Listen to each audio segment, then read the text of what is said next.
நமது கலாச்சாரம், நமது பண்பாடு எப்போதும் நம்முடன் நீடித்து இருக்கும். சப்ஸ்கிரைப் திலக்.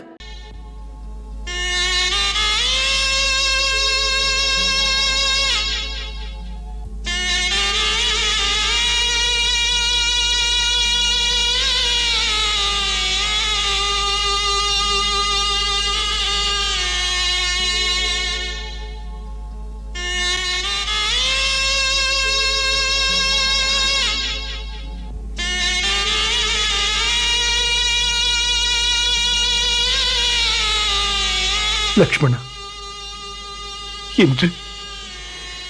இன்று அதே சேலை தலைப்பை தூதாக அனுப்பி தான் படும் துயருக்கு அடையாளம் காட்டிச் சென்றிருக்கிறாள். சீதே, எனக்கு உன்னுடைய செய்தி கிடைத்து விட்டது. பாவியிடமிருந்து காக்க ஓடி வருவேன். நீ எங்கிருந்தாலும் சரி, கண்ணீர் சிந்தாதே.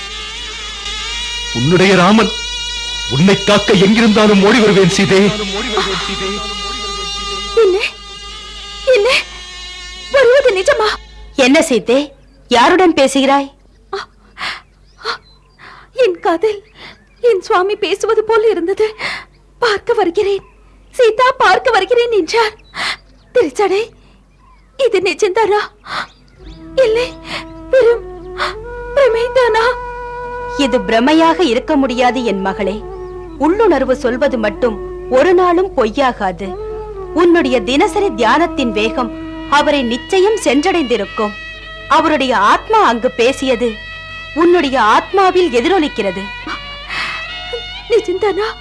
ஆம் மகளே, நெஞ்சோடு நெஞ்சு பேசுகிறது.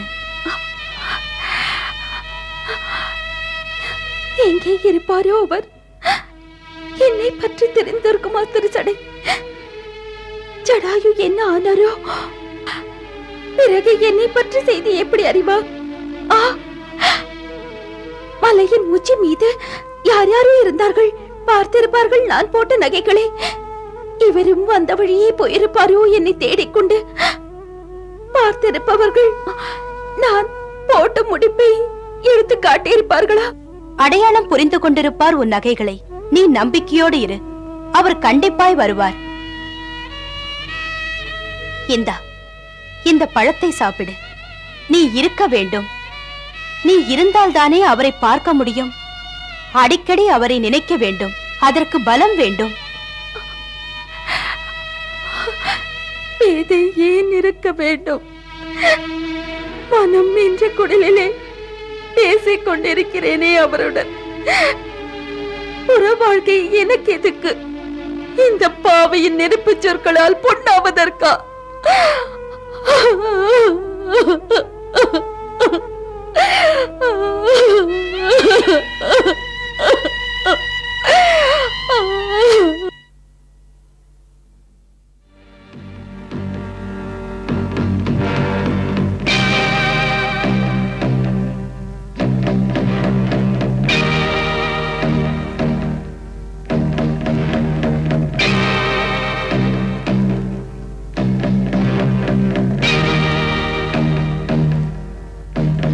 மகாராணி தாராதேவியார் எங்கே? ராணி அந்தப்புரத்தில். நான் வந்திருப்பதாக சொல்.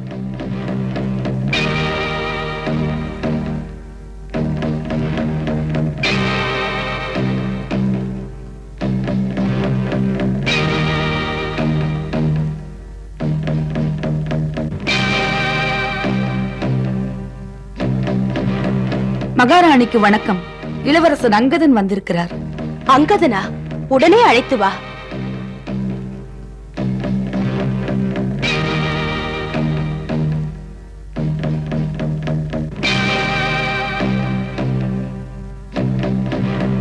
மகாராணியார் உள்ளே வர சொல்கிறார்.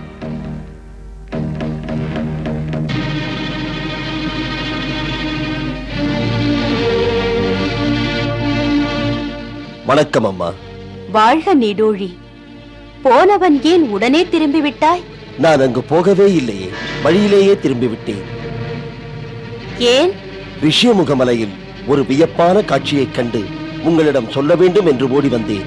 அப்படி என்ன வியப்பான காட்சி கண்டாய்? ஆமா, நான் ரிஷியமுகமலையில் சென்று கொண்டிருக்கையில் கண்டேன்.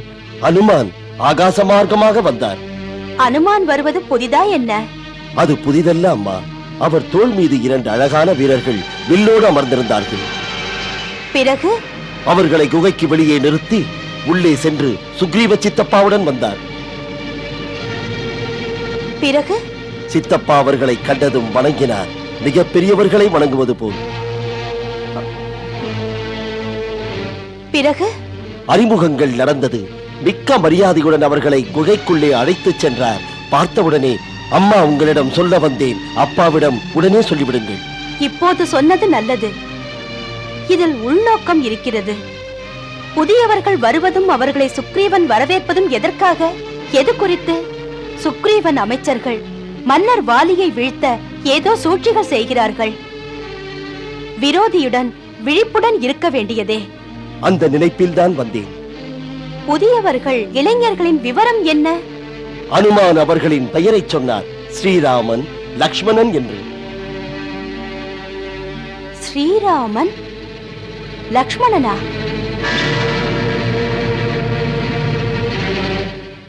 ஸ்ரீராமன், லக்ஷ்மணன், அதற்கென்ன? மகாராணி தாரா, அந்த 2 பேரிலும் அச்சப்படுவதற்கு அப்படி என்னதான் இருக்கிறது என்று நினைக்கிறாய்? மன்னா, அவர்கள் இருவரும் அயோத்தியின் இளவரசர்கள். இருக்கட்டுமே, இளவரசர்களாக நம்மை என்ன செய்து விடுவார்கள்? அரசே, அயோத்தியின் சூரிய வம்ச அரசர்களுடைய வீர வரலாறு உலகம் அறிந்தது. வாலி பற்றிய வரலாறும் வானளவிற்கு எட்டி இருக்கிறது. அரசே, விரோதிகளை பற்றி குறைத்து மதிப்பிடக் கூடாது. அனுமான் அழைத்து வந்திருக்கிறார். சுக்ரீவன் வாய்ப்பை பயன்படுத்தி சூழ்ச்சி தொடங்குவார். அலட்சியப்படுத்தாதீர்கள். நிறுத்து தாரா, அரசியலை கற்றுத் தராதே. வலிமை உள்ளவனுக்கு சூழ்ச்சிகள் பொருட்டல்ல. பார்க்கடல் கடையும் போது கடலில் இருந்து வெளிப்பட்டவள் நீ. உன்னை பார்த்ததும் எனக்கு பிடித்து விட்டது. உடனே உன்னை எடுத்துக்கொண்டே. என்னை யார் தடுத்தார்கள்? நீதி நெறி என்று இருந்தால் நான் உன்னை அடைந்திருக்க முடியாது. ஒரு வலிமையுள்ள வீரனுக்கு சாதனைதான் நீதி. வரைமுறைகள் என்று சொல்லாதே. எவனிடமும் எனக்கு அச்சமில்லை. போகட்டும். சுக்ரீவன் சுக்ரீவன் அவன் ஒரு கோழை அல்லவா? அவனிடம் எனக்கு கோபமில்லை, இரக்கம்தான். அவன் என்னுடைய தம்பி. அதை நினைத்தால் வெட்கமாக இருக்கிறது. அண்ணன் தம்பி சண்டையில் என்னை கொண்டிருக்க வேண்டும், இல்லை அவன் செத்திருக்க வேண்டும். அப்படி நடந்தால் சந்தோஷப்பட்டிருப்பேன். ஆனால் அவனோ ஒரு கோழையைப் போல பயந்து ஓடிவிட்டான். அந்த கோழையுடன் யுத்தம் புரிவதை மானக்கேடாக நினைக்கிறேன். போகட்டும் மன்னா. விடு தாரா, இனிமையான நேரத்தை சிறுமைப்பட்டவன் கதை பேசி கெடுத்து விடாதே. இப்போது நாம் இசை கேட்போம். சரி மன்னா. ராஜ நர்த்தகியிடம் சொல், மன்னர் அழைக்கிறார் என்று. சுவாமி, தாம் சொன்ன காரணங்கள் உகந்ததுதான். பாதுகாப்பு உணர்வு இருப்பது நியாயமானது. அரசர்களுக்கு ஒடுங்கி கிடக்கும் சுக்ரீவன் எந்த முயற்சியிலும் இறங்குவார். தாங்கள் விழிப்போடு இருந்து ஒற்றர்களை இயங்க வைத்து சிறு முயற்சியையும் தடுத்தால் நல்லது.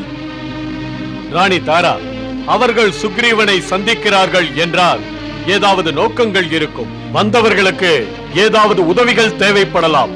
இல்லையெனில் மூடர்கள். மூடர்கள்? ஆம், மூடர்கள். எந்த ஒரு அறிவுள்ள அரசனும் அல்லது இளவரசரும் ஆட்சியில்லாத அரசனிடத்தில் இணைய மாட்டார்கள். சுக்ரீவனுக்கு ஆற்றல் இல்லை, ஆட்சி இல்லை, அரியாசனமும் இல்லை. அந்த அரசனிடத்தில் இணைபவன் மூடன் தானே? யார் மூடன் சுவாமி? என்ன கேள்வி! என் இளையவன் சுக்ரீவன்.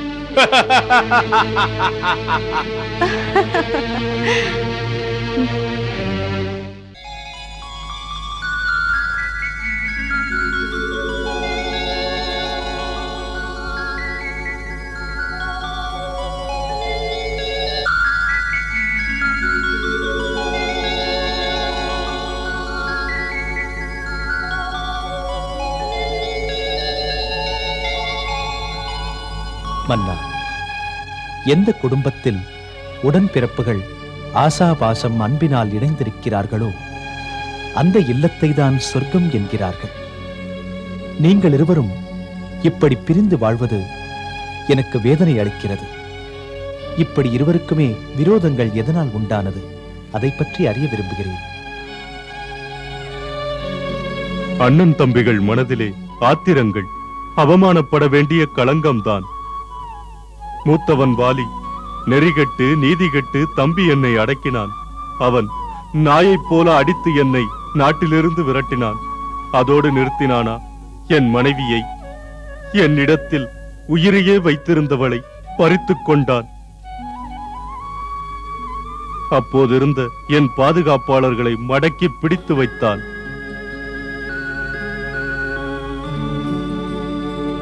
இது பற்றிய நினைவுகள் வந்தால் புண்பட்ட மனது பழிவாங்க வேண்டும் என்ற எண்ணத்தால் துடிக்கின்றது. எண்ணத் தீயினை எரிய விடாதீர்கள் நண்பரே. எரிய விடாதிருக்க வாலியை அடக்கி ஒடுக்க வேண்டும் ராகவா. இந்த நினைப்பை நெஞ்சிலிருந்து கிள்ளி எறிந்து விட வேண்டும் என்று நினைக்கும் போதே தடுப்புகளை அனுப்புகிறான். வாலி சிந்திக்க விடுவதே இல்லை. என்னையோ என் அமைச்சர்களையோ கொல்ல வேண்டும் என்ற நினைப்பில் எவனையோ இங்கே அனுப்பிக் கொண்டே இருக்கிறான். அதனால் நிம்மதி இழந்து உறக்கமிழந்து இருக்கிறேன். தம்மை பார்த்ததாக எமது ஒற்றர்கள் சொன்னார்கள். சொன்னதை கேட்டு அச்சம் எழுந்தது. அவன் அனுப்பிய ஒற்றர்களோ என்று நான் நினைத்தேன். அதனால்தான் அனுமானை மாறு வேஷத்தில் போய் பார் என்று நானே அனுப்பினேன்.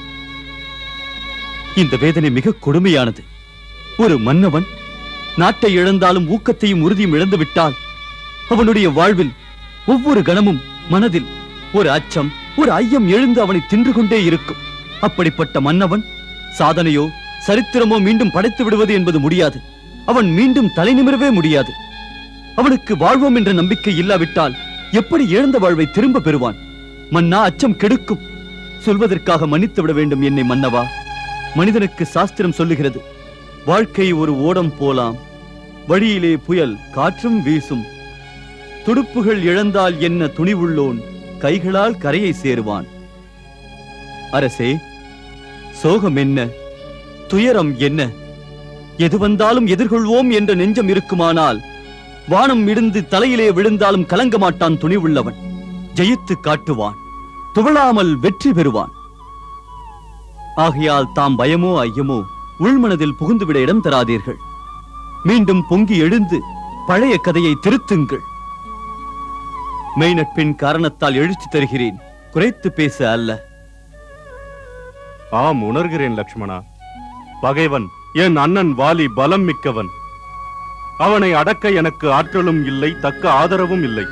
அதனால்தான் ஒடுங்கி இருக்கிறேன், உணர்ச்சிகளை அடக்குகிறேன். உங்கள் இருவரையும் கண்டு நான் மீண்டும் ஜெயிக்க முனைகிறேன். உறங்கிய மனதில் ஆசை எழுகிறது. ஆசை என்பது ஆர்வத்துக்கு தூண்டுகோல் மன்னவா. லக்ஷ்மணன் நேரத்தில் சொன்னான். ஒடுங்கிய ஆசையை தூண்டிவிட்டிருக்கிறான். பிரபு, இதை சொல்ல எளிதானது. மாவீரன் வாலியின் சக்தி அளவிட முடியாதது. நானும் அவனும் மோதும் போது ஈடு கொடுக்க முடியவில்லை. அவன் அடித்த அடி வெறும் கையடி அல்ல, வஜ்ராயுதத்தின் இடி. மன்னவா, அந்த அளவுக்கு நீங்கள் செய்த தப்பு என்ன?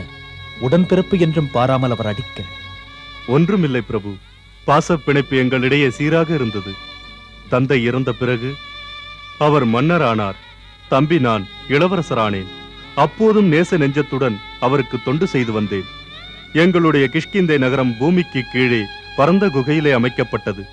நகரத்தில் இருபுறமும் எங்கள் மாளிகை இருந்தது. நாங்கள் அங்கே அமைதியாக ஆனந்தமாக வாழ்ந்து வந்தோம். வாலி தாரையுடன், நான் என் மனைவி ருமையுடன். பிரபு, என் மனதில் எப்போதும் வாலியை பற்றி வேற்றுமை உணர்வு அணு அளவு கூட இருந்ததில்லை. இப்படி இருக்கையில் பயங்கரமான மாயாவி ராட்சசன் ஒருவன் ஒரு பெண்ணின் காரணமாக வாலிக்கு பகைவனானான். மாயாவி ஒரு தானவனின் மைந்தன், துந்துபி என்பவரின் அண்ணன். திடீர் என்று நடுநிசி பொழுதில் அந்த மாயாவி தானவன் கிஷ்கிந்தாபுரியின் தலைவாசலில் வந்து உரக்க கூவினான். வாலியை யுத்தத்திற்கு அறைகூவி அழைத்தான். வெளியே வா, என் தோள்கள் தினவெடுக்கின்றன உன் கதையை முடிப்பதற்கு. வா, போராடுவோம். வாலி, எங்கிருக்கிறாய்? அதே வாலி, வந்துவிடு. உன் திறமையில் உனக்கு கர்வமடா. இந்த மாயாவி தானவன் யுத்தத்திற்காக அழைக்கிறேன். நெஞ்சில் நம்பிக்கை இருந்தால் வாடா நேரில். இல்லையெனில் இந்த கிஷ்கிந்தை நகரத்தை எனக்கு உரிமையாக்கிவிடு.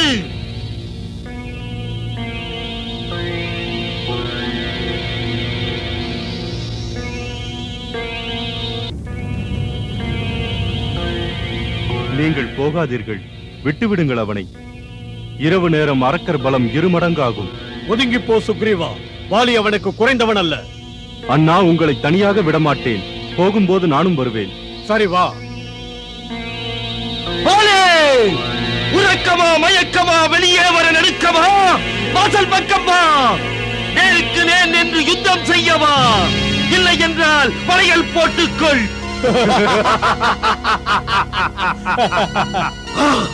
அடடே, அண்ணன் தம்பிகள், மோத முடியாது, மோத முடியாது.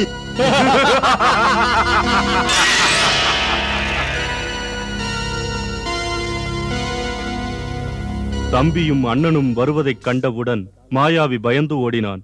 வாலியும் நானும் அவனை துரத்திக் கொண்டு பின்னால் சென்றோம்.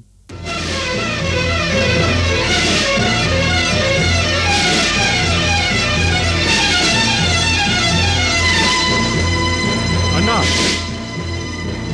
அண்ணா, அவன் கோழையைப் போல குகைக்குள் பதுங்கிவிட்டான். விட்டு விடுங்கள். இல்லை சுக்ரீவா, அவன் மீண்டும் மீண்டும் வந்து என்னை யுத்தத்திற்கு அழைக்கின்றான். இது முடியாத கதையாக தொடர்கிறது. மீண்டும் கிஷ்கிந்தை வாசலுக்கு வந்து இப்படித்தான் கத்துவான். இன்று அவனை நிரந்தரமாக உறங்க வைக்கிறேன். மன்னியுங்கள் அண்ணா, எதிரியின் இருப்பிடத்தில் யோசிக்காமல் புகுந்துவிடக் கூடாது. அவனோ அரக்கர் ஜாதி, வஞ்சகத்தில் வடிகட்டியவன். அதனால் வம்பெதற்கு, வந்த வழி திரும்புவோம். அச்சப்படும் கோழை நீ. மாவீரன் இந்த வாலியால் அடங்கி இருக்க இயலாது. ஜெயிக்கிறது அவனா இல்லை வாலியா? அது தெரியும் வரை திரும்ப மாட்டேன். நீ உள்ளே யாரும் வராமல் பார்த்துக்கொள். நான் உள்ளே சென்று அவன் கதையை முடித்து விட்டு வெளியே வருகிறேன். உள்ளே போய் நான் வரும் வரை இப்படியே எங்கேயே அசையாது நில். புரிந்ததா?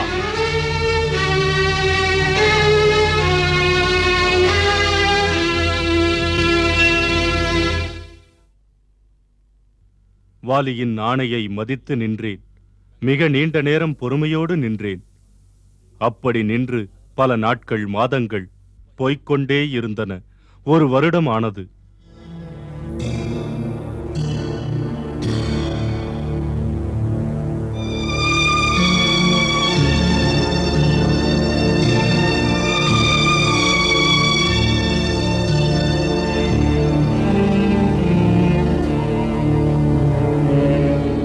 காலம் போக போக எனக்கு கவலை உண்டானது. சந்தேகமும் ஏற்பட்டது. உள்ளே போன அண்ணன் கதி என்ன ஆயிற்று? நிச்சயம் மாயாவியின் கையால் மடிந்திருக்க வேண்டும்.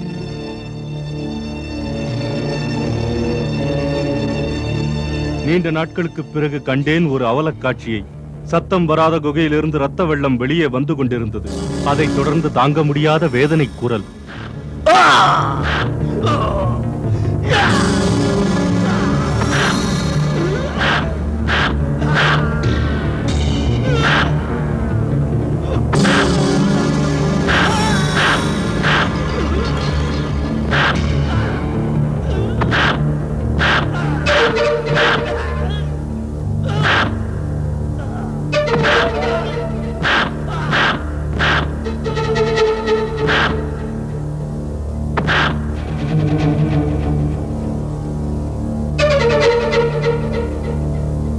சிறிது நேரத்திற்கு பிறகு வேதனை குரல் கேட்பதும் ஓய்ந்துவிட்டது.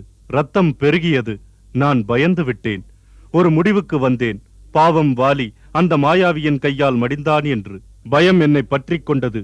பசி வந்திட 10 போகும், பயம் வந்திட முற்றும் போகும் என்பார்களே, அதுபோல பாசத்தை மறந்து பாறாங்கல்லை எடுத்து மூடினேன்.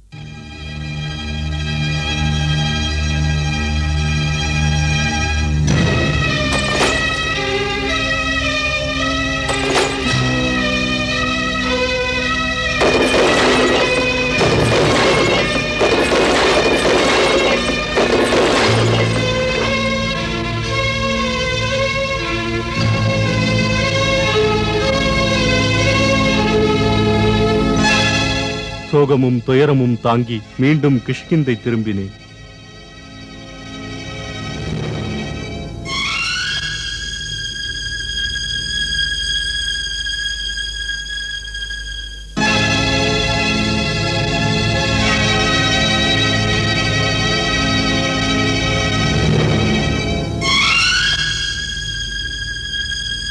நான் திரும்பியதும் மந்திரிகள் நிர்ணயித்தார்கள், அண்ணனுக்கு பிறகு தம்பி ஆட்சிக்கு உரியவன் என்று.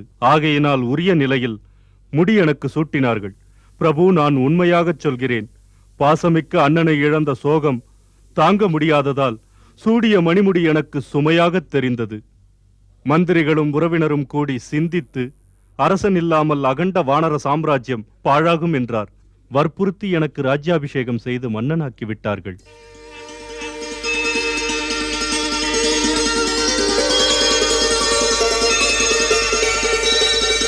மன்னர் சுக்ரீவனுக்கு! மன்னர் சுக்ரீவனுக்கு! மன்னர் சுக்ரீவனுக்கு!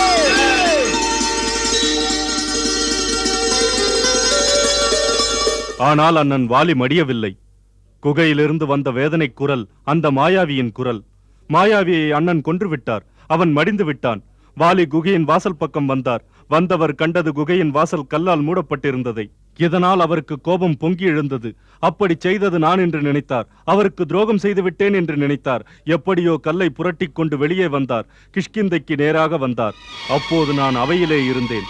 வாலி வேகமாக உள்ளே வந்தார்.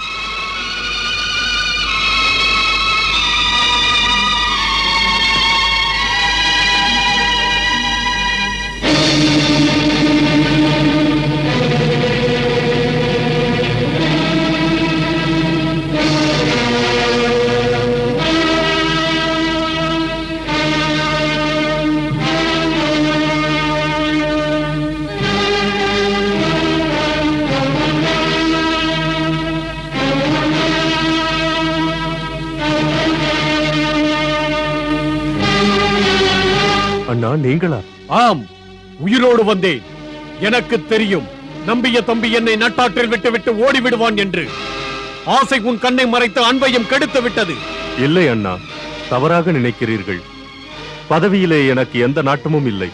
மந்திரிகளும் உறவினர்களும் வற்புறுத்தி என்னை அரியாசனத்தில் அமர்த்தினார்கள். ஏனெனில் அரசன் இல்லாத ராஜ்யத்தை கண்டால் எந்த எதிரியும் இதை வெற்றி கொள்ளும் வேட்கையில் படையெடுத்து வருவார்கள் என்று. இந்த ராஜ்யம் தங்களுக்குரியது. இதன் மன்னவன் நீங்கள்தான். நான் உங்கள் தொண்டன்தான்.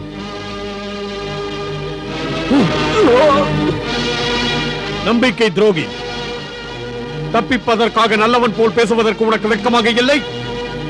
இவனா என் தம்பி? இவனுக்கு எந்த பாதிப்பும் ஏற்படக்கூடாது என்ற நல்ல எண்ணத்தில் குகையின் வெளியிலேயே நிற்க வைத்து சென்றேன். இந்த கோழை வெளியே நான் வரும் வரையில் பொறுமை இல்லாமல் திரும்பிவிட்டான். அந்த மாயாவி தானவனை நான் போரிட்டுக் கொள்ளும் வரை நிற்காமல், உடம்பிலே பாசம் இருந்தால், உள்ளத்திலே அன்பு இருந்தால் அண்ணனை விட்டு விட்டு இங்கே வந்திருப்பானா? பாசமிகு அண்ணனை காக்காமல் இந்த கோழைதான் அந்த குகையின் வாசலில் ஒரு பெரிய பாறாங்கல்லை வைத்து மூடினான். இங்கே வந்து ஏதேதோ கதை அளந்திருக்கிறான். உடன் பிறந்தவனுக்கு, ஆளும் மன்னனுக்கு துரோகம் செய்தவன் மரண தண்டனைக்குரியவன் ஆகிறான். இப்போது இவனை என் கையாலே அடித்துக் கொள்ளுவதுதான் உரிய தண்டனை. இல்லை மன்னா, இது சரியல்ல என்று உன்னை விடமாட்டேன். மன்னா, நான் உங்களுக்கு துரோகம் செய்யவில்லை. என்னை நீ ஏமாற்றினாய். என் ஆட்சியிலே அமர்ந்தாய். ஓராண்டு காலம் குகைக்கு வெளியே நானும் காத்து நின்றேன். என்ன பயன்? உள்ளே இருந்து ரத்த வெள்ளம் வந்தது. நீங்களும் வெளியே வரவில்லை. நான் நினைத்தேன் தானவன் உங்களை கொன்று விட்டான் என்று. வெட்கமில்லையா என்னை பற்றி சொல்ல? அடிக்காதீர்கள் அண்ணா. அந்த தானவன் என்னை கொன்று விடுவான், கிஷ்கிந்தையும் கைப்பற்றுவான் என்று அஞ்சினேன். அதனால் தான் ஒரு கல்லை வைத்து அந்த குகையின் வாசலை மூடினேன். மன்னித்து விடுங்கள், மன்னித்து விடுங்கள் மன்னவா. மன்னித்து விடுங்கள் அண்ணா. நடந்ததை புரிந்து கொள்ளுங்கள். என்னை புரிந்து கொள்ளுங்கள். கோழையே, பயந்தா ஓடுகிறாய்? உன்னை விடமாட்டேன்.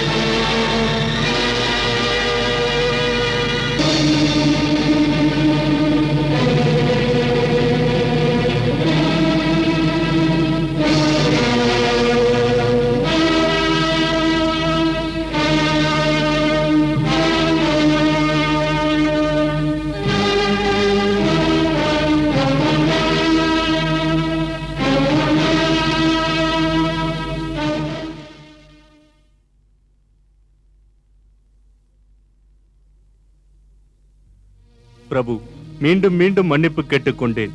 மரத்து போன அவன் இதயத்தில் சிறிதும் கருணை இல்லை. சபையிலே என்னை கொன்றிருப்பான். பிரபு, நான் எப்படியோ தப்பி ஓடி வந்து விட்டேன். உயிர் பிழைக்க எங்கு போனாலும் அவன் என்னை துரத்தினான். வாலியின் பயத்தால் எங்கும் எனக்கு உதவி கிடைக்கவில்லை. யாரும் எனக்கு ஒதுங்க இடம் தரவில்லை. அதனால் ரிஷ்யமுக மலைப்பக்கம் வந்தேன். ஏனெனில் மதங்க முனிவரின் சாபத்தால் வாலி இங்கு வர முடியாது. அகிலமெங்கிலும் பாதுகாப்பான இடம் எனக்கு இது ஒன்றுதான். ரிஷ்யமுக மலையின் மீது அவன் ஏன் வரமாட்டான்? வாலி ஒரு சமயம் துந்துபி என்ற பெயருடைய தானவனை கொன்றான். அவனுடைய செத்த உடலை இரு கைகளாலும் தூக்கி பெரிய வீரனைப் போல் வீசி எறிந்தான். வீசி எறியப்பட்ட உடலில் சிந்திய இரத்த துளிகள் உடலோடு காற்றில் கலந்து எங்கும் பறந்து மதங்க முனிவனின் ஆசிரமத்தில் விழுந்தது. அந்த இரத்த துளிகளைக் கண்டு முனிவர் கோபம் கொண்டார். அவர் சிந்தித்தார், இந்த இரத்த துளிகள் எங்கிருந்து வந்ததென்று. முனிவர் ஆசிரமத்திற்கு வெளியே வந்து பார்த்தார். ஒரு மலை போன்ற உருவம் பயங்கரமான நிலையில் செத்துவிட்ட ராட்சசனின் உடலை கண்டார். அவர் அவருடைய ஞான திருஷ்டியால் அறிந்தார், இந்த விபரீதம் வாலியால் என்று உணர்ந்தார். அதனால் வந்த கோபத்தில் வாலிக்கு பயங்கர சாபம் கொடுத்தார். யார் இந்த செத்த உடலை எரிந்து என் ஆசிரம புனிதத்தை கெடுத்தானோ அவன் இந்த எல்லைக்குள் நுழையவே கூடாது. அத்துமீறி நுழைந்தால் அவன் செத்து விழுவான். என் ஆசிரமத்தை சுற்றிலும் எந்த திசையிலே அவன் நுழைந்தாலும் அவன் கால் வைத்தாலும் அவன் உயிர் அவன் உடலை விட்டு நீங்கிவிடும். இதை கேட்டதும் வாலி முனிவரிடம் ஓடோடி சென்றான். அவன் கை குவித்து பணிவோடு மன்னிக்க வேண்டினான். மதங்க முனிவரோ மன்னிக்க மறுத்துவிட்டார். மௌனமாக ஆசிரமத்திற்கு திரும்பினார். வாலி சாபத்தின் காரணமாய் பயந்து விட்டான். அன்றிலிருந்து அந்த வாலி இந்த மலையை பார்த்தாலே அஞ்சுகிறான். இந்த பக்கம் வருவதற்கு நடுங்குகிறான். இங்கே அவன் நுழைவது இனிமேல் இல்லை. இதை அறிந்து மன்னர் சுக்ரீவன் தன் மந்திரிகளுடன் அச்சமின்றி இந்த குகையில் வாழ்ந்து கொண்டிருக்கிறார். அதோடு வாலியை பற்றிய நினைவுகளையும் மறந்திருக்கிறார். பிரபு, அந்த வாலி மன்னர் சுக்ரீவனின் பல மந்திரிகளையும் நண்பர்களையும் சிறைப்பிடித்து விட்டான். அவருடைய மனைவி ரூமாவையும் கைப்பற்றினான். அநியாயம்! இதற்காகவே அவனுக்கு மரண தண்டனை வழங்க வேண்டும்.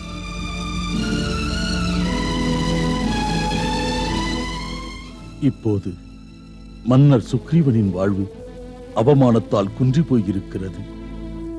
எங்கு சென்றாலும் கை கொடுக்க ஆதரவளிக்க யாரும் இல்லை. பிரபு, தமக்கு விளக்க வேண்டுமா? எல்லாம் தெரிந்தவர், யார் கவலையும் தீர்ப்பவர். மன்னர் சுக்ரீவன் தம்மை சரணமடைந்திருக்கிறார். தம்முடைய தயவினால் இவருக்கு கை கொடுங்கள் பிரபு, இவருக்கு கை கொடுங்கள்.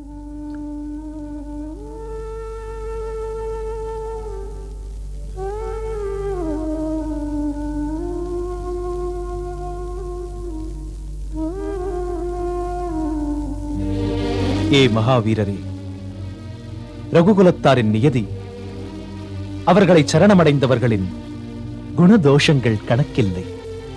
சரணம் கேட்டவர்களை காத்தல்தான் ரகுகுலத்தாரின் முதற்கடமை.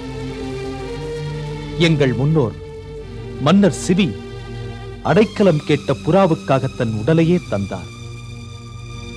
அவரின் வழி வந்த நானும் ஆன்றோர்களின் முன்னே உறுதியாகச் சொல்லுகிறேன், நாளை சூரியன் சாயும் முன்னால் மன்னவர் சுக்ரீவனுக்கு அவருடைய ராஜ்யமும் மனைவியும் இரண்டையும் மீட்டுத் தருவேன். அடாது செயல் செய்த அந்த வாலி அவன் கதையை முடிந்த கதையாக ஆக்குவேன்.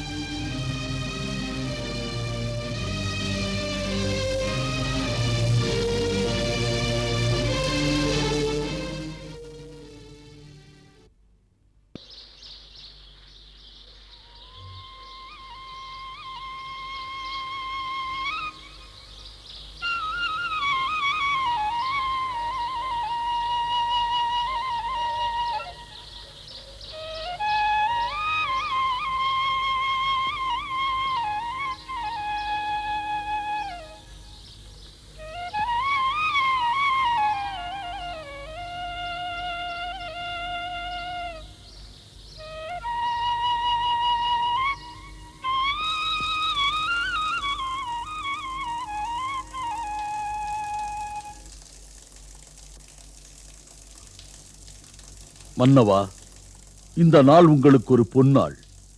ஸ்ரீராமன் தந்த உறுதிமொழிக்கிணங்க இன்று சூரியன் சாய்வதற்கு முன்னால் தாங்கள் கிஷ்கிந்தையின் மன்னராவீர்கள். அது குறித்து முன்னதாகவே என் வாழ்த்துக்கள். ஹனுமான், என் கவலை தெரியுமா? கவலை எதற்காக மன்னவா, சொல்லுங்கள். மன்னர் சுக்ரீவன் முன்னால் அவர் நீண்ட உறுதிமொழி கொடுத்து விட்டார். ஸ்ரீராமனுக்கு தெரியுமா என்ன வாலியின் வலிமை? அவர்கள் இருவரும் வாலியை கொல்ல முடியுமா? முழு நம்பிக்கை எனக்குண்டு. அவர் நிச்சயம் கொல்வார். மன்னவா, ஸ்ரீராமனை பற்றி சந்தேகமோ சர்ச்சைகளோ தேவையில்லை. கவலையை விடுங்கள். அவர் யார்? மகாவிஷ்ணுவின் அம்சம். அவரை பற்றி சந்தேகப்படுவது உகந்ததல்ல. இருக்கலாம் மாருதி. அவர் மகாவிஷ்ணுவின் அம்சமாகவே இருக்கட்டும். அவர் இப்போது இருப்பது ஒரு மனிதனாக. அது போதாதா அவர் வாலியை கொல்வாரா இல்லையா என்று நான் சந்தேகிக்க? இஷ்டப்படியே சந்தேகியுங்கள்.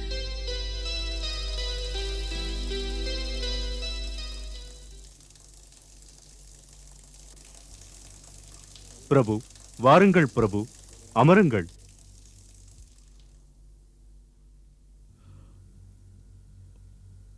பிரபு, மன்னர் சுக்ரீவர் தங்களிடம் ஒரு வேண்டுகோள் வைக்க நினைக்கின்றார். அதற்கென்ன, கேட்கட்டும். மன்னவருக்கு ஒரு சந்தேகம். சந்தேகம்தானே? சொல்லுங்கள் நண்பரே, என்ன சந்தேகம்? சந்தேகம் என்று எடுத்துக் கொள்ளாதீர்கள் பிரபு. எனக்கு முழு நம்பிக்கை இருக்கிறது.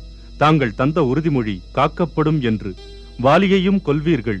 இருந்தாலும் என் கடமை வாலியுடன் சண்டையிடுவதற்கு செல்லுகையில் அவனுக்குள்ள பலத்தை பற்றி எடுத்துச் சொல்வது. அதை அறிய வேண்டும். பேசலாம் நண்பரே. பிரபு, வாலியின் உடம்பில் நிலம், நீர், கனல், காற்று இந்த 4 தத்துவங்களின் வலிமை இருக்கிறது. பார்க்கடல் கடைந்த சமயத்தில் ஒரு சமயம் அவன் தனியாக மந்திரமலையை கையில் எடுத்து சுழற்றினான். அதனால் கடல் முழுவதும் தெளிந்தது. அவனுக்கு இன்னொரு பலம் உண்டு. யார் அவன் முன்னால் வந்து யுத்தம் செய்ய நிற்கிறார்களோ அவரின் பாதி பலம் இவனுக்கு வந்துவிடும். அவன் சூரியன் உதிக்கும் முன்னே மேற்கு கடலிலிருந்து கிழக்கு கடல் வரை, தெற்கு கடலிலிருந்து வடக்கு கடல் வரை சுற்றி வருவான். அவனுக்கு களைப்பே இருக்காது. 8 திசைகளுக்கு அவன் சென்று அந்த எல்லை தெய்வங்களுக்கு பூஜையை நாள் தவறாமல் செய்து வருவான். நண்பரே, இன்னொன்று, துந்துபி என்ற பெயருடைய அசுரன் இருந்தான். அவனுடைய உடல் கைலை மலையைப் போல் இருந்தது. அவன் 1000 யானை பலம் கொண்டவன். இஷ்டம் போல் உரு எடுப்பான். எல்லோரையும் துன்புறுத்துவான். அவன் மிக்க பயங்கரமானவன். துந்துபி தன் பலத்தில் கர்வம் கொண்டு சமுத்திர கரைக்கு போனான். சமுத்திரத்தை யுத்தத்திற்கு அழைத்தான். நான் துந்துபி உன்னை யுத்தத்திற்கு அழைக்கிறேன்.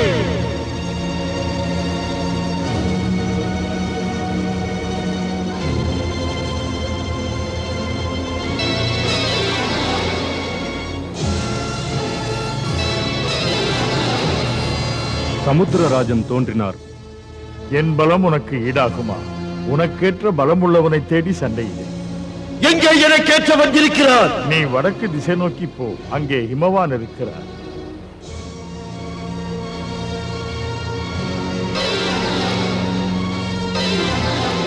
உடனே துந்துபி இமயமலை சென்று ஹிமவானை அழைத்தான். நான் உன்னை யுத்தம் செய்ய அழைக்கிறேன்.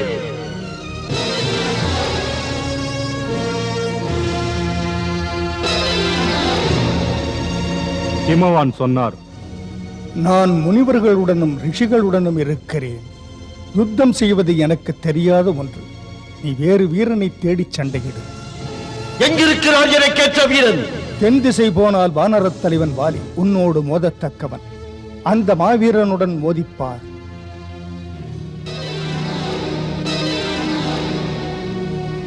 இதை கேட்டு யுத்தம் செய்யும் வெறியில் துந்துபி கிஷ்கிந்தை நகரின் தலைவாசலுக்கு வந்து வாலியை அழைத்தான். வாலி! அடே வாலி! துந்துபி உன்னை யுத்தம் செய்ய அழைக்கிறேன். வாலி! பாவலியே! வாலி! அடே வாலி! வாலியை யாரும் அறைகூவி அழைத்தால் அவனுக்கு தாங்கவே தாங்காது. உடனே அவன் வாசலுக்கு வெளியே வந்தான். இருவருமே பயங்கரமாக யுத்தம் செய்தனர்.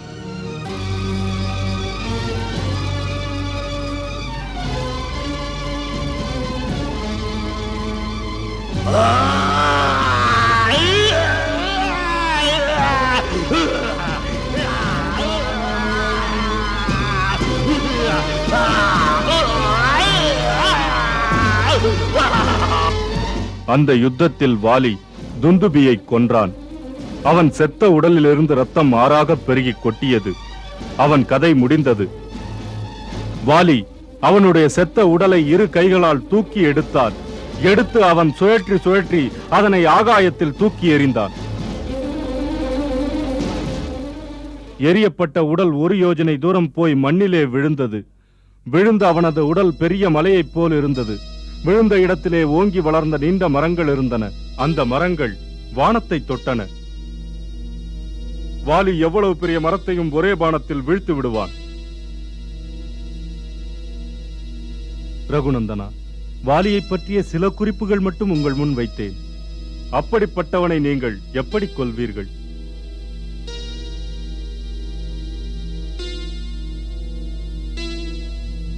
நியாயமான கேள்வி. சுக்ரீவ மன்னரே, தாம் ஓங்கி வளர்ந்த மரத்தை காட்டுங்கள். துந்துபி உடல் விழுந்த இடத்தை காட்டுங்கள். போகலாம் பிரபு, வாருங்கள்.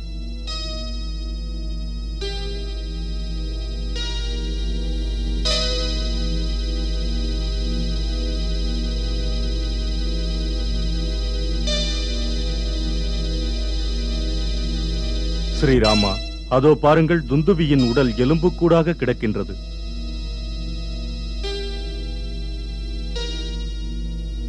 இந்த எலும்புக்கூடா வாலியின் கைகளால் தூக்கி எடுத்து வானத்திலே வீசப்பட்டது. ஆம், வாலியின் இரும்பு கரம் தாக்கியதால் தான் இறந்து விட்டான். அந்த அளவுக்கு வாலியின் கைக்கு வேகம் உண்டு. நீங்கள் அந்த எலும்புக்கூட்டை காலால் எற்றி அத்தனை தூரம் எரிய முடியுமா? முயற்சி செய்கின்றேன். அதோ அந்த 7 ஆச்சா மரங்கள். வாலியின் வலிமைக்கு இன்னொரு எடுத்துக்காட்டு. 7 மரங்களையும் தன் பாணத்தால் துளைத்தெடுத்து கீழே வீழ்த்துவான். அப்படி 7 மரங்களையும் 7 பாணத்தால் அடித்து வீழ்த்துவான். அப்படி நீங்கள் ஒரு பாணத்தால் ஒரு மரத்தையாவது அடித்தால் நம்பிக்கை வரும். சொல்வதற்காக மன்னியுங்கள் பிரபு. வாலியின் உடல் வைரம் போன்றது. அந்த வைரம் பாய்ந்த உடலில் எந்த பானத்தை விடப் போகிறீர்களோ அந்த பானத்தின் சக்தியை அறிந்து கொண்டால் நலமாயிருக்கும். அதுவும் நல்லது. இரண்டையும் முயன்று பார்க்கலாம்.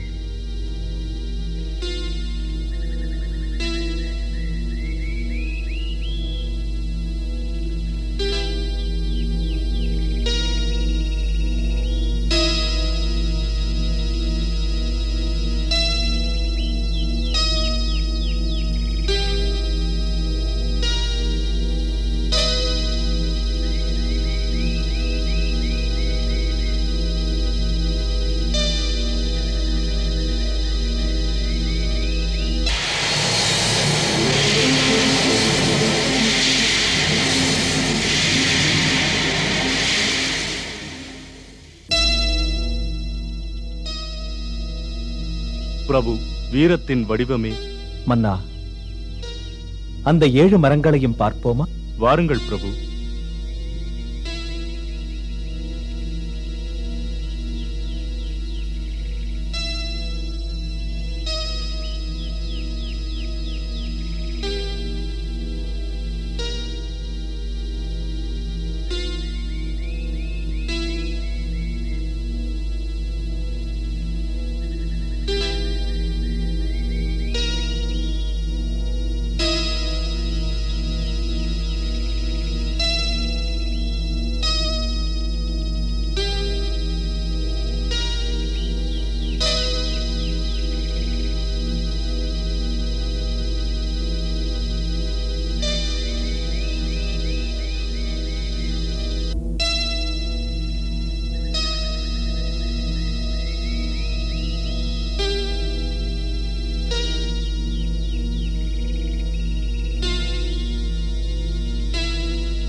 பிரபுவுக்கு வெற்றி.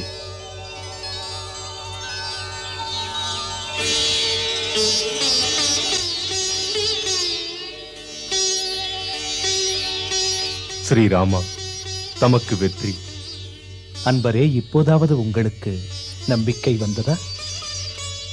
மன்னிக்க வேண்டும் பிரபு, நான் உங்களை பரிபூர்ணமாக நம்புகிறேன். புறப்படுவோம் கிஷ்கிந்தைக்கு. அங்கு போய் வாலியை மல்லுக்கு நீங்கள் அழைக்கலாம். ஆணை பிரபு. வாருங்கள்.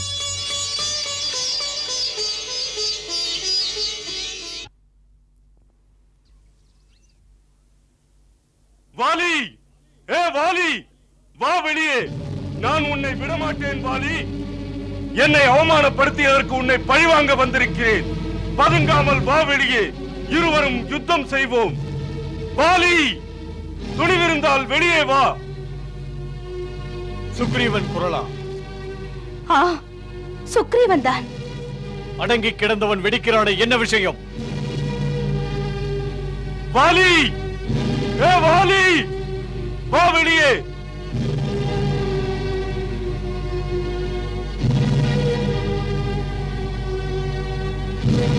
தாம் ஏன் போகிறீர்கள் சுவாமி? கொஞ்ச நேரம் கத்திவிட்டு ஓய்ந்து திரும்பி போய்விடுவான். ஒடுங்கி கிடந்தவன் என்னை அழைத்தால் போகட்டும் என்று விடுவதா? என் மனைவிக்கு இத்தனை அச்சமா? மனைவிக்கு அச்சம் கணவன் நலம் கருதுவதால் தானே சுவாமி. தாம் ஓய்வெடுக்கும் நேரம் அல்லவா? ஓய்வு உறக்கம் வீரனுக்கு ஏது? மேலும் அவன் கோழை ஓங்கி அறைந்தால் ஓடி விடுவான். நான் உடனே வந்து விடுவேன். வாலி, ஏ வாலி, வா வெளியே.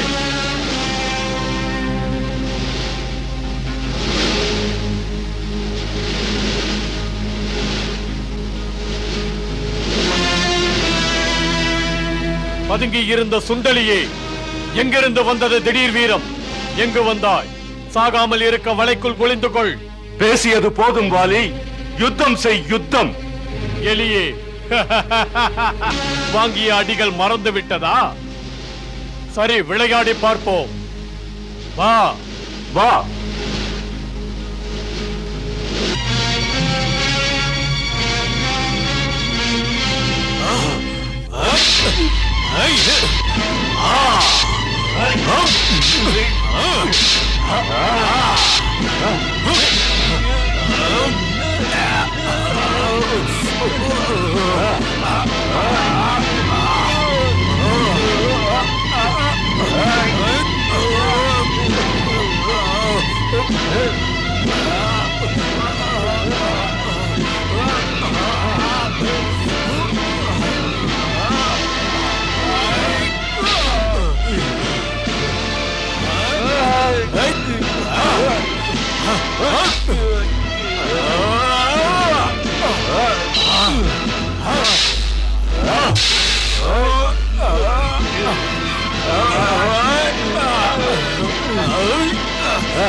லக்ஷ்மணா, பலமுறை முயன்று பார்த்து விட்டேன். முகஜாடை அவர்களுக்கு ஒன்று போல இருக்கிறது. அதில் யார் சுக்ரீவன், யார் வாலி என்று தெரியவில்லை. பானம் விட முடியாது.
ஜாம்பவான். மன்னா, கவலை வேண்டாம், சரியாகிவிடும்.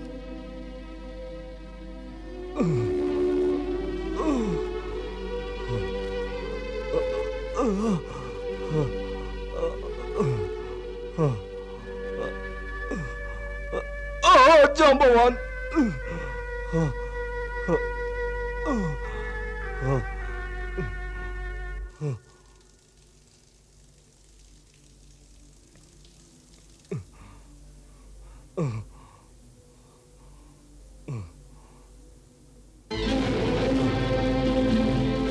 என்ன நண்பா? என்ன கேள்வி? வாக்கை காப்பாற்றி விட்டீர்கள், அதற்கென்ன?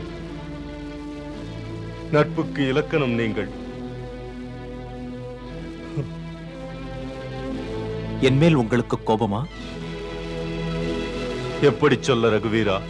பலமுறை நான் எடுத்துச் சொன்னேன், வாலி என் உடன்பிறப்பு அல்ல, என்னை கொல்ல வந்த யமன். தெரிந்தும் என்னை ஊக்கப்படுத்தினீர்கள், மரணத்தின் வாசலில் நிறுத்தினீர்கள். வாலியிடம் அடிபடுவதை நீங்கள் வேடிக்கை பார்த்தீர்கள். ரகுநந்தனா, ஏன் அப்படி செய்தீர்கள்? தாங்கள் முதலிலேயே சொல்லியிருக்கலாகாதா வாலியை கொல்ல மாட்டேன் என்று? அவனிடம் அடி வாங்கியிருக்க வேண்டாமே? உங்கள் கோபங்கள் இயல்பானது. அன்பு கூர்ந்து அதை அடக்கிக் கொண்டு பேச்சுப்படி நடக்க முடியாத காரணம் தெரிந்து கொள்ளுங்கள். உங்கள் இருவருக்கும் ஒரே தோற்றம், அங்கம், அசைவு, எதிலும் வித்தியாசமில்லை. உங்கள் முகஜாடை ஒன்று போல இருக்கிறது. இப்படி நீங்கள் இருப்பதைக் கண்டு வியந்து போய்விட்டேன். அவசரப்பட்டு நான் பாணத்தை விட்டு அது உங்கள் மீது பட்டுவிட்டாலும் என் பேச்சு பொய்யாகும் இல்லையா? நம்பி அடைக்கலம் வந்த ஒருவரை என் பாணமே கொன்றுவிட்டால் அது ரகுகுல கீர்த்தியை பாழ்படுத்தி விடாதா? அதனால்தான் பாணத்தை நான் பயன்படுத்தாமல் இருந்து விட்டேன். உங்களுக்கும் கஷ்டத்தை கொடுத்து விட்டேன்.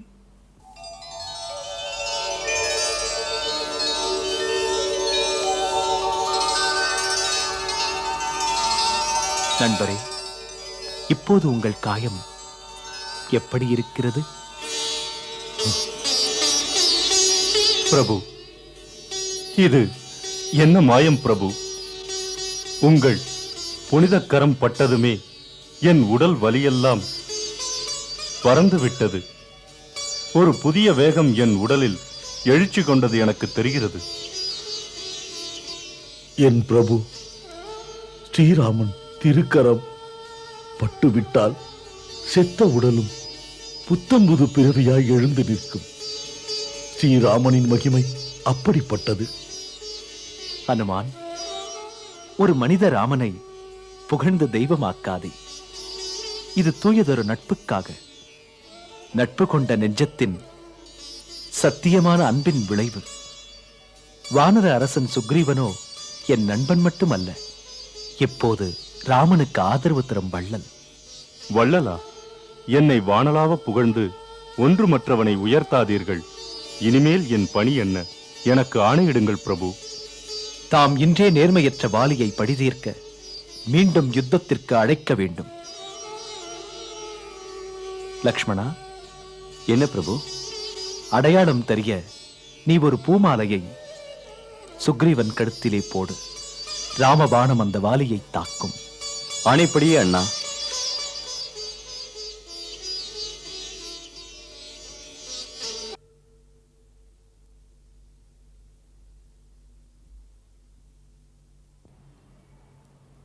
பால் அருந்துங்கள் சுவாமி.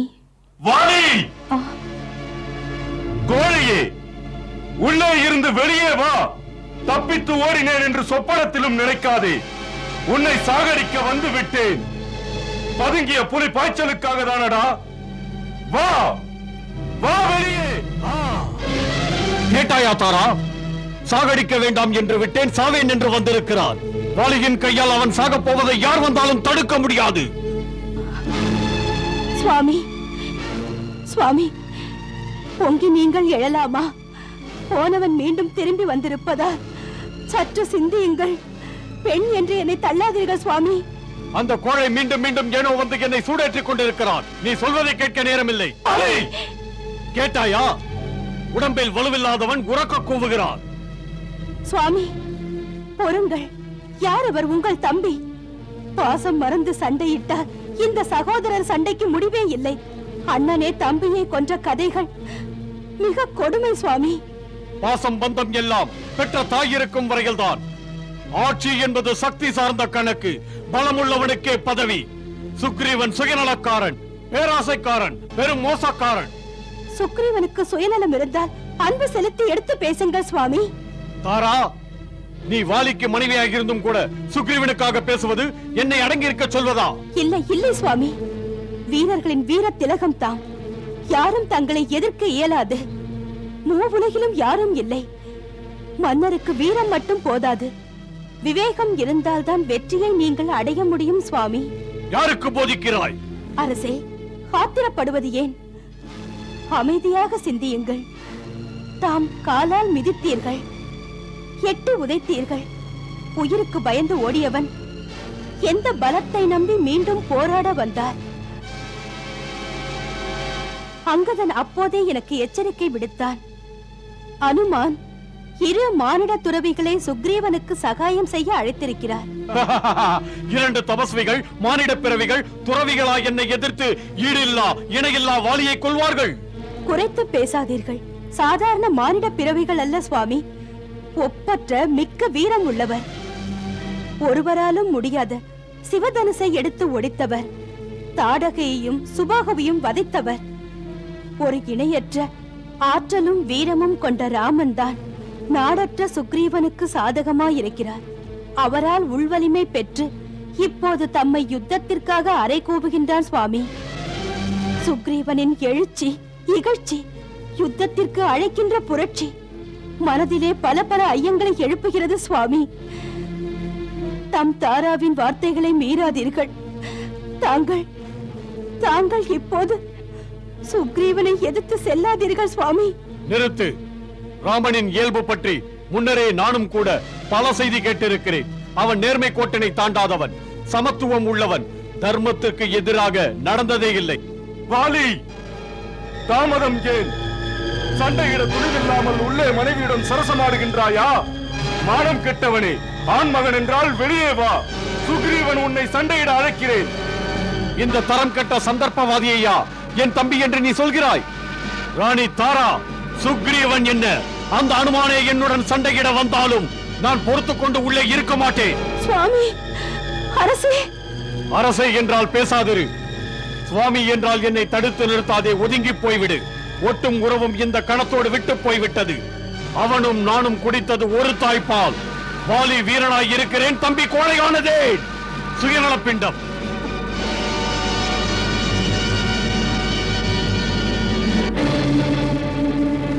சுவாமி, சுவாமி, அரசே,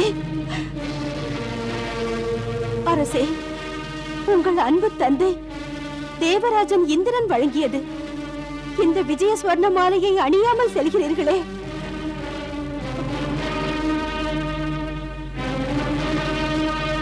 வாலி, வெளியே வா. அந்தப்புற பந்தம் இன்னும் உன்னை விடவில்லையா? வெட்கமில்லையா உனக்கு? அப்போது போல் இப்போது ஓடமாட்டேன். உன்னை சாகடிக்கத்தான் யுத்தத்திற்கு அழைக்கிறேன்.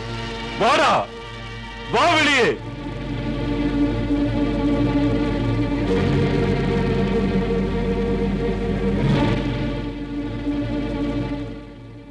பெட்டையே, மீண்டும் வந்தாயா? அப்போதே உன் எலும்பை நொறுக்கி உடலை கிழித்து கொண்டிருக்க வேண்டும். இப்போது விடமாட்டேன். சாக போகிறாய் என்பது எனக்கு தெரியும். ஆனால் உன் சாவியின் கதவை தட்டும் என்று தெரியாது. சாவு யாருக்கென்று செத்த பிறகு உனக்கு தெரிய போவதில்லை. சுக்ரீவா, பொங்கும் எரிமலையுடன் மோதாதே. தாக்கும் முன் ஓடிவிடு. உன் தாய்தான் என்னையும் பெற்றாள். ஓடிய சுக்ரீவனை கண்டு நீதான் ஓடப் போகிறாய். அதையும் பார்க்கலாம். தம்பியின் தலை மீது சாவி என்று எழுதியிருந்தால் வா, புறப்படு. சரி, நட.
சதி, சூழ்ச்சி. நான் தோற்கவில்லை, சதியால் தோற்றேன். சதி செய்து ஏமாற்றினாய்.